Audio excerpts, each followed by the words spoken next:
ایک باحجاب خاتون اپنے گھر سے نکلتی ہے، اپنے آپ کو حیا کی چادر میں لپیٹے ہوئے اور جا کر بس اسٹینڈ پہ کھڑی ہوتی ہے اور بس کا انتظار کرتی ہے۔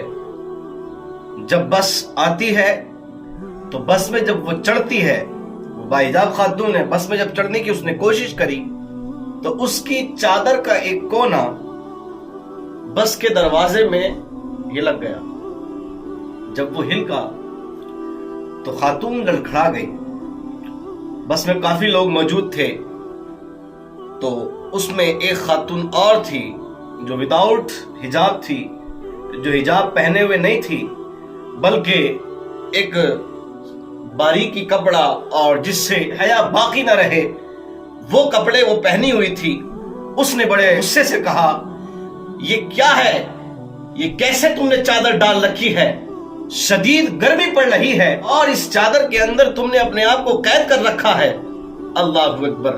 جب اس نے یہ شور مچایا تو لوگ اس کو دیکھنے لگے۔ خاتون نے کوئی جواب نہ دیا۔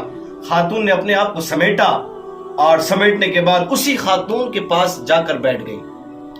جب اس خاتون کے پاس جا کر بیٹھی تو اس نے اس کے کان میں کہا کہ جو میں چادر اوڑھ کر آئی ہوں نا، یہ جو میں حجاب پہن کر آئی ہوں، یہ کسی اور کے لیے نہیں آئی ہوں بلکہ میں تمہارے لیے اس کو پہن کر کے آئی۔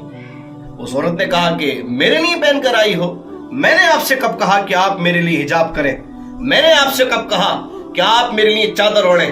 میں نے آپ سے کب کہا کہ آپ میرے لیے یہ گرمی کی جو ہے شدت اس کو برداشت کریں؟ میں نے تو آپ سے کبھی کہا ہی نہیں، اور کہتی بھی کیسے؟ میری ملاقات ہی آج آپ سے پہلی مرتبہ ہوئی ہے۔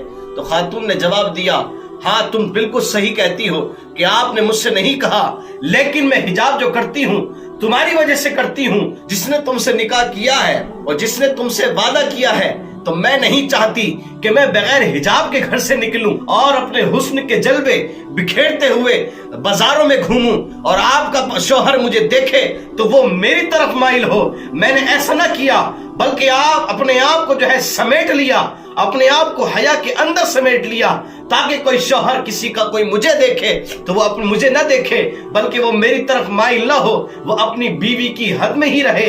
بل میں نے تمہاری وجہ سے پردہ کیا ہے تاکہ تمہارا شوہر مجھے دیکھ کر میری طرف مائل نہ ہو اور تیرے ساتھ خیانت نہ ہو، تیرا گھر برباد نہ ہو۔ اسی وجہ سے میں نے اس کو پہن رکھا ہے، اب یہ تیری وجہ سے پہنا ہے تاکہ تیرا گھر محفوظ رہے اور ہم بھی محفوظ رہیں۔ عورت میں بھی ہوں، حسن مجھے بھی اللہ نے عطا فرمایا ہے، آنکھیں مجھے بھی دی ہیں، ادائیں میرے اندر بھی ہیں، زلفیں میرے پاس بھی ہیں اور اچھے لب میرے پاس بھی ہیں، اچھی آواز کی مالکہ میں بھی ہوں، لیکن میں یہ نہیں کر سکتی، میں کسی کی امانت میں خیانت نہیں کر سکتی۔ میرا بھی ایک شوہر ہے جس سے میں نے نکاح کیا ہے، جس نے مجھے اپنے نکاح میں قبول کیا ہے اور مجھ سے وعدہ کیا ہے کبھی بھی امانت میں خیانت نہیں ہوگی۔ جب وہ میرا ہو چکا ہے میں اس کی ہو گئی ہوں، مجھ پر جو حق ہے وہ میرے شوہر کا ہی حق ہے، تو میں اس لیے اپنی بھی حفاظت کرتی ہوں اور دوسرے گھروں کی بھی حفاظت کرتی ہوں۔ جب یہ بات اس عورت نے کہی تو وہ بڑی شرمندہ ہوئی اور کہا کبھی میں نے اس پہ توجہ نہیں دی تھی، بات پر معاشرہ کتنا خراب ہو جاتا ہے۔